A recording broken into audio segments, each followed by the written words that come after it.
Hi everyone, welcome to the TheJaxLife channel for Thursday, September the 1st, 2011. And I'd like to break from the regular format of the TheJaxLife channel and talk about some serious issues that are facing Jacksonville. And so what I'd like to do is talk about two things that Jacksonville needs to address. And so I'll start now. First, kids. We as a people in this country have underserved our kids for, I would say, at least 10 to 15, maybe even 20 years right now. And I can say this from experience because I was a teacher's aide. Now, I was a teacher's aide in Orlando, Florida, but I think you'll find that some of the issues and problems transcend county, city boundaries, state boundaries even, throughout the country.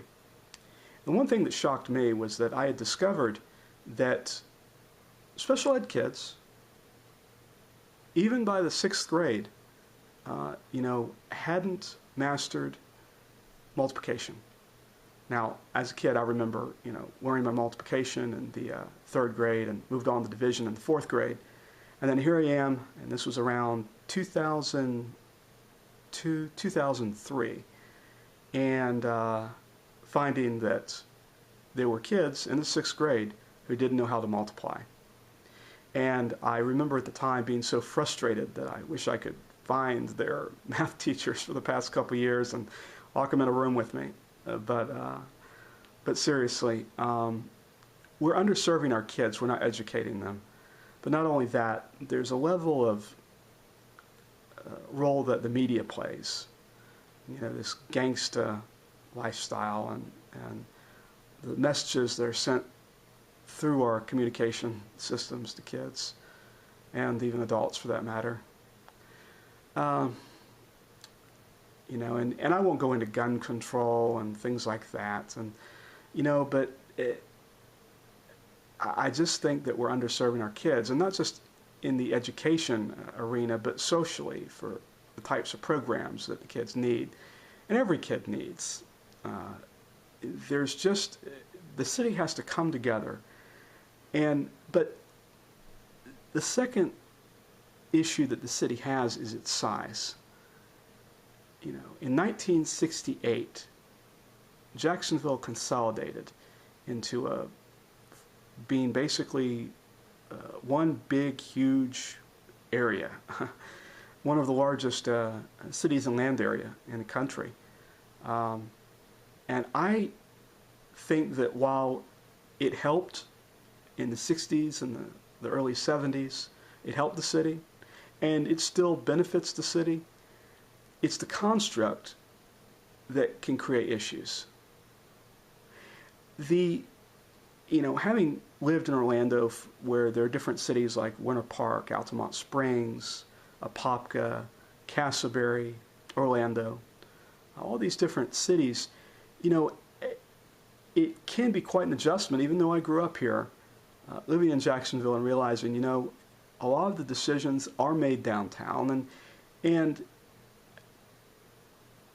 while I can't argue that our city government really should be dramatically restructured, it's just not feasible at this point, with all the sprawl that was really made more possible by the consolidation. I really think that we need powerful neighborhood groups. I mean, really powerful ones. Now, of course, we have the city council, and what the city council is under this idea that I'm floating would not change. Nothing would change in the charter or anything like that. But there's a resource, and that's people who care. And in each neighborhood, even down to each subdivision, there should be these organizations that should be completely focused on kids and kids in that area, and meeting the needs and demands and being the spokesperson for the kids in that area. You have a lousy school. We got 4 of them. Yep, Jacksonville's got 4 failing schools. I think it's 4, maybe it's 5. I can't remember. I thought I heard about a 5th one, but maybe I'm wrong. 4, I think. What we need are organizations that can get into the schools and get into the parks and get onto the media and reach out and grab hold and say, hey, we're not satisfied, we're not happy, there are going to be changes. And you would involve the city council, you would have the city council's buy-in, you would have city council involved, maybe as chairman or really if you're getting down to the neighborhood level. And I know there's a lot, that really goes against community organizing. President Obama was a community organizer, like that's something wrong or something. But, I don't know. I see a lot of, I see a lot of problems, and I see them at my neighborhood level, and I just don't think the way Jacksonville exists can tackle the problems. But, we can't just go and, split off the city into 5 or 6 different quadrants, really. Though I think there are some general areas where people could say, theoretically you could say that certain areas of the South Side have their own wants, needs, and desires that are different from the West Side. The South Side has all the retail and the great stores and the great malls. The West Side, well, we got Publix and Walmart. I don't know. I'm just the way the city has been allowed to grow is, beyond me, and that's an issue. I guess maybe I'm trying to say the city's too big to handle problems. I guess really what I'm trying to say is that we should be motivating people, the types of people that really aren't involved right now, but that have a tremendous influence in the schools, with the kids, in the neighborhoods, in the communities, to deal with the crime issue, and to deal with the gang issue, and deal with the quality of life and the beautification issues. And what would be the role of the mayor and the city council? Bring everyone together, but make it happen at a micro local level. So those are my thoughts. Generally, I would say the youth of the country is being underserved. It's been damaged by the Bush administration, and I won't say really wonderful things about where the Obama administration has been going with the economy. But we have that, and then we have the magnitudes of the size of the city. And then you combine the fact that the unemployment rate in the city is high, especially among African Americans. But there's got to be a different way than what we've been doing now.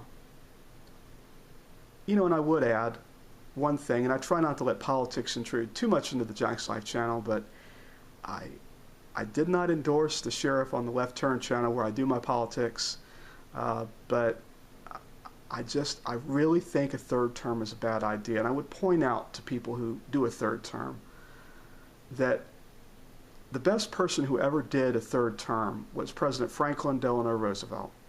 But I think the only reason that he did the third term, and I really believe this after reading and studying, is that he knew that the United States was going to get drawn into World War II, and he knew he couldn't leave. But a lot of these people who stay in office for life just simply because the people haven't gathered together and said, hey, we're going to pass a law, we're going to limit this official, the longer you stay, the more remote you become. You stay long enough and you lose your legacy, whatever legacy you had. And I've never voted for this sheriff, and I'm not pleased with the way things have been under this sheriff. And he's there. We have to work with him, but I think it's time to start mobilizing and keep this guy from getting a 4th term. Why don't we just go ahead and just not bother to have elections for sheriff if we're going to keep reelecting the same guy? Just put him in for life. Make it like the Supreme Court. There's so much that I get frustrated with the way the city operates. A sheriff that can serve however long, as long as he gets reelected. But the problem is, great, you can run a good campaign. Maybe you got us from being the murder capital of Florida. Thank you. We're not the murder capital anymore. But, you know, that's why we have term limits. New people come along with new ideas and can make changes that positively impact the community. Right now, it doesn't look like the sheriff can even work out a deal with the police union. And I'm not really impressed with the community policing going on right now. So I don't know where to wrap this up, but simply to say that it really is in the power of people in the neighborhoods. There's only so much downtown can do. Certainly in this economy and with the cutbacks, there's only so much generally the federal and the state can do. It's going to have to be basically be block to block. You know, that's all I can say. All I can say is I'll end it with this. Damn, Jacksonville's big. See you later. Take it easy. Thanks for watching. Later.